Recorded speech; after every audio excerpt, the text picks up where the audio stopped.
শেখ হাসিনার দুর্নীতি অনুসন্ধানে যৌথ টাস্ক ফোর্স গঠনের সিদ্ধান্ত।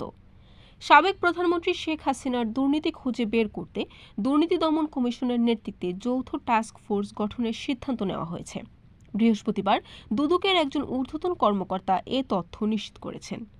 এদিকে শেখ হাসিনা, তার বোন শেখ রেহানা সহ তাদের পরিবারের সব সদস্যের ব্যাংক হিসাবের তথ্য তলব করেছে বাংলাদেশ ব্যাংকের আর্থিক গোয়েন্দা বিভাগ, বাংলাদেশ ফাইন্যান্সিয়াল ইন্টেলিজেন্স ইউনিট।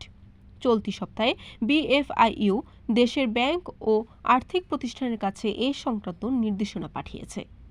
বিএফআইইউর চিঠিতে বলা হয়েছে, লেনদেন তলব করার এ নির্দেশের ক্ষেত্রে মানি লন্ডারিং প্রতিরোধ বিধিমালা সংশ্লিষ্ট ধারা প্রযোজ্য হবে। চিঠিতে তলব করা ব্যক্তির নাম, জাতীয় পরিচয়পত্র সংক্রান্ত তথ্য দেয়া হয়েছে। জানা গেছে, শেখ হাসিনার পাশাপাশি তার মেয়ে সাইমা ওয়াজেদ হোসেন ও ছেলে সজীব আহমেদ ওয়াজেদের ব্যাংক হিসাবের তথ্য চাওয়া হয়েছে। এছাড়া শেখ রেহানার ছেলে রাদওয়ান মুজিব সিদ্দিক, 2 মেয়ে টিউলিপ রেজওয়ানা সিদ্দিক ও আজমিনা সিদ্দিকের হিসাবের তথ্য চাওয়া হয়েছে। শেখ হাসিনা, শেখ রেহানা ও তাদের পরিবারের সদস্যরা কোনো ধরনের আর্থিক অপরাধের সঙ্গে যুক্ত ছিলেন কিনা তা খতিয়ে দেখতে এই 7 জনের ব্যাংক হিসাব তলব করা হয়েছে। বরিশাল.নিউজ।